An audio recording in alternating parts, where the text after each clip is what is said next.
Thank you for joining me on this special video broadcast. My name is Oladipupo Clement. On this video, I want to show you what separates the rich from the poor. What separates the rich from the poor. I'm sure you're really excited to know what it is. And it's hidden in just one word.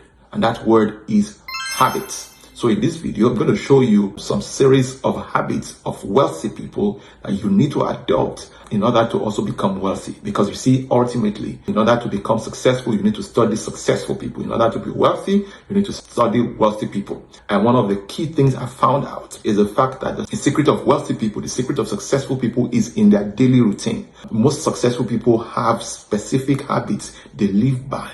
And if you study all successful people around the world, they have something in common all over the world. It doesn't matter their race, it doesn't matter their gender. They have a number of things in common. And in my studies, which I also packaged in my amazing book, Financial Freedom Master Guide, you will find some of the outcome of that study and the habits of wealthy people. And that's part of the things I'm going to share with you. But in order to lay some critical foundation, understand that we are product of habits, right? Habits is what defines our outcome ultimately. It's one way to put your success or failure on autopilot. So if you want to set yourself up for success, then you need to develop certain habits, over a period of time. Like I said, time and again, in different platforms, is the fact that habits creates a neural pathway in our brains such that repeating a behavior becomes effortless. Unfortunately, good habits are difficult to form, but easy to live with. Bad habits, on the other hand,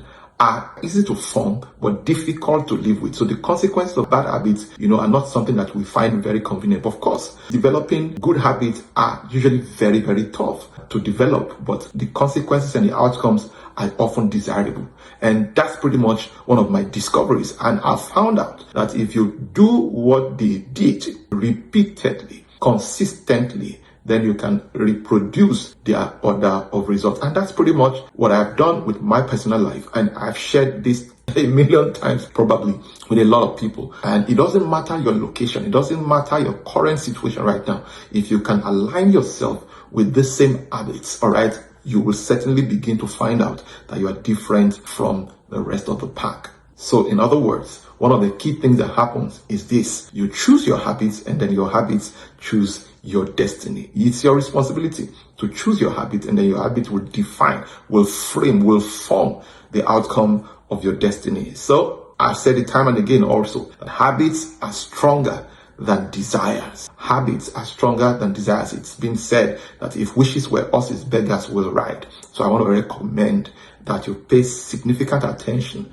all right, to your habit, to your daily routine, all right. If you change what you do daily, it will ultimately impact on the outcomes of your life over the next 5 years. There's a phenomenal book titled Outliers, and Malcolm Gladwell, the author of that book, shared something quite phenomenal, and that's the fact that in any area of life where you want to gain mastery, he spoke about the concept of the 10,000 hour rule.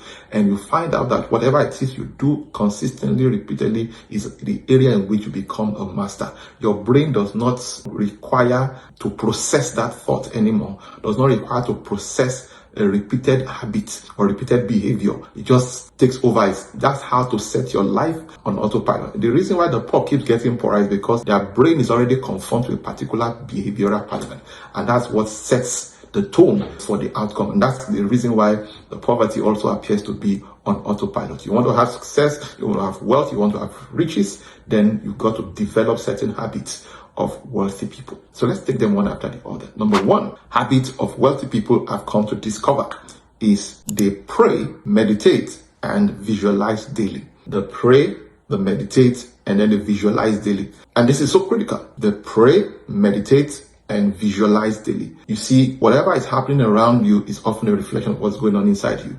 And so one of the key things that the wealthy, the rich, understand is the fact that in order to manifest wealth out externally, you have to first conceive it. You have to be pregnant with wealth internally. And so they take the time to meditate. They take the time to visualize the dream. And guess what? It costs nothing to dream. It costs nothing to visualize. It costs you nothing. It takes nothing away from you to just imagine the outcomes of your life being great. Listening to many of the books, materials I've read, and things I've also practiced, I've come to realize that your thoughts and your feelings create electromagnetic energy. Now, your thoughts send signals out there. So whatever things that preoccupies your mind, those are your thoughts. And thoughts are things, according to Napoleon Hill. So your thoughts are things. Whatever preoccupies your mind sends signals to the environment. And guess what? When you now begin to activate your emotions in such a way that you start feeling as though everything you thought and imagined are already here, you begin to attract them to yourself. All right, this is very important. Now, if you begin to consistently behave in this manner, one thing that is certain that will begin to happen is that you begin to attract a lot of wealth. You begin to attract opportunities. You begin to attract relationships that will facilitate the realization of many of the things you visualized and many of the things you have imagined. All right, so this is very, very powerful. So make it a point of duty. Now, there's a concept that has to do with your subconscious mind. Now, this is important. Your subconscious mind is such a powerful principle, a powerful tool that can arm you or can also make you successful, extremely successful. So it depends on the ones you activate. It depends on the direction in which you activate it. Now, your subconscious mind is the most intelligent part of your mind. You see, you have the conscious mind. 10% of the decisions you take are based on conscious mind. A greater majority of the decisions you make is based on your subconscious mind. And guess what? The most effective time when your subconscious mind is active, the time in which your subconscious mind is most active is when you are asleep. So whatever it is you do before you retire to bed is critical in donating information and ideas for your subconscious mind to process. And now whatever it is you do within the first 5 to 10 minutes before you retire to bed is also very critical. So you want to imagine things before you sleep. Imagine things before you retire to bed. And guess what? When you wake up, the first 30 minutes to 1 hour, some of the things that will be suggested to you are actually going to be game changers in your life. This is critical. Ask yourself a critical question before you retire to bed and watch what happens to you when you wake up. I'm going to do a video on the power of the subconscious mind. It's something I've been exploring again and again, and I'm realizing how unlimited, how very powerful each and every human being is on earth, and how we fail to tap into unlimited potential in our subconscious mind. All right. So take the time to meditate. Take the time to pray.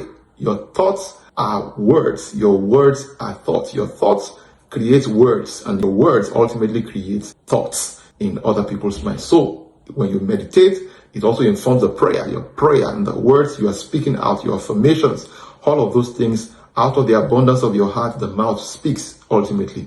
And as you speak, it also creates thoughts and reinforces thoughts in your mind. So please, this is one key habit that the wealthy have. And so one of those key things is to aid your visualization or imagination.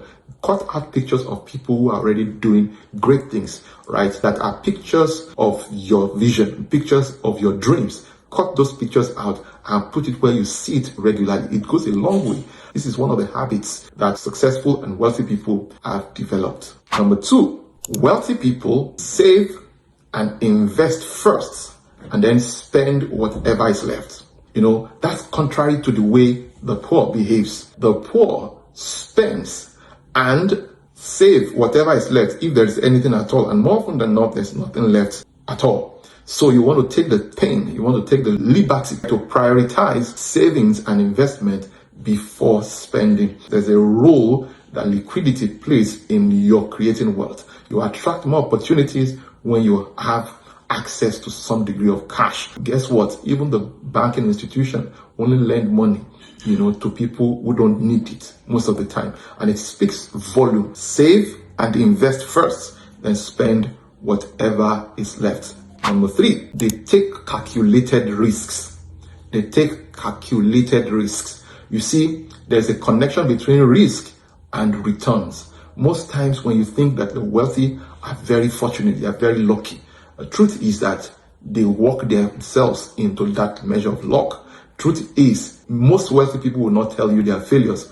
You only heard about their success. Most of the success we read about is a product of many unwritten failures, all right? But they refuse to give up but keep pressing on and keep pushing until they began to produce the desired results. Listen to me carefully.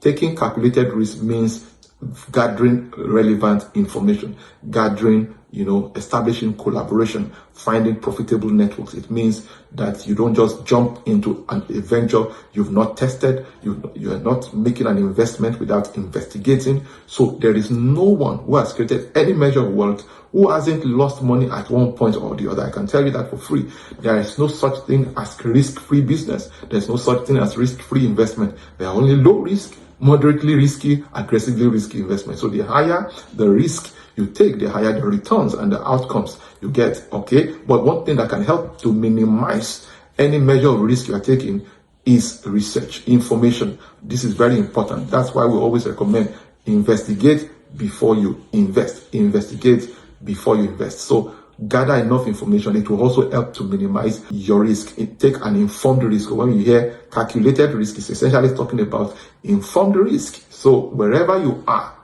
take calculated risk if you truly want to be wealthy. One key thing I found out about the wealthy and the rich is the fact that what majority of the poor people run away from is exactly what they run towards.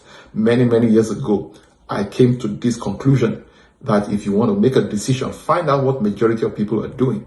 Do the direct opposite, you are most likely going to be correct. If you do the direct opposite, you are most likely going to be correct. You see, in the race of life, majority don't carry the vote.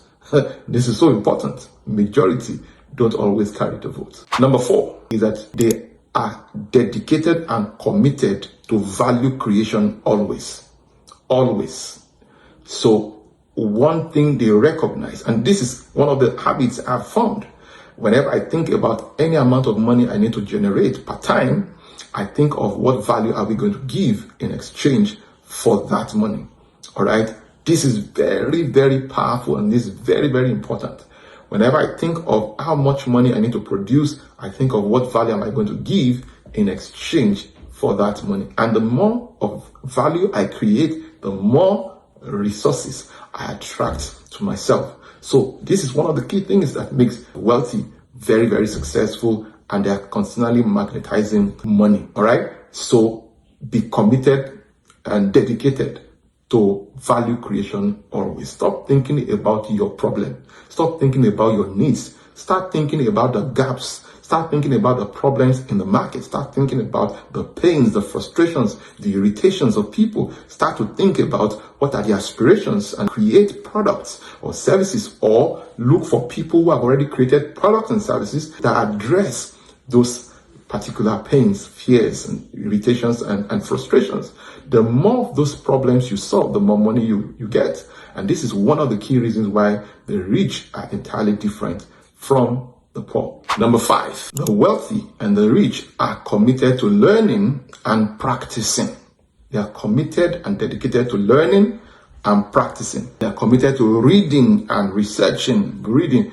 Last year alone, I read over 100 books. So you are always researching.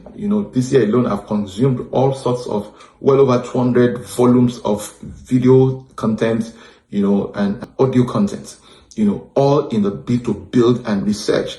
You see, this is how you feed your subconscious mind, and that's how it can continually suggest ideas and concepts. It can even help to improve on those ideas, for your own use. All right. This is so important. And this is why the wealthy and the rich are completely different from the poor. And that's why the rich keeps getting richer and the poor keeps getting poorer. I hope you found this very helpful. I'll see you in the next video. Bye for now.